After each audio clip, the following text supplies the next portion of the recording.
En relación con la anatomía del Quijote, este libro que muchos de ustedes ya conocen y que han leído y que están leyendo y examinando, y en relación al cual con frecuencia me hacen muchas preguntas a las que trato de responder lo antes posible. Respecto a este libro, les informo que próximamente estará disponible un test de Cervantes y el Quijote. Un test de 300 preguntas que los lectores, tanto del Quijote como sobre todo de este libro, La anatomía del Quijote, podrán responder cómodamente y podrán ejercitar para verificar y valorar sus conocimientos sobre Cervantes, el Quijote y el pensamiento literario que entrañan todas estas obras.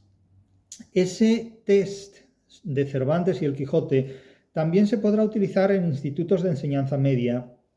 y en aquellas universidades en cuyas facultades todavía se estudie literatura y todavía en la literatura se estudie el Siglo de Oro y sobre todo el Quijote, la novela más importante de la literatura universal de todos los tiempos. Ese test de Cervantes y el Quijote estará disponible próximamente y también prometo próximamente una edición del Quijote, sobre todo original en tanto al prólogo, puesto que la edición de alguna manera ya todos ustedes, si han leído el Quijote, de alguna forma la conocen. Pero prometo estos dos libros, un test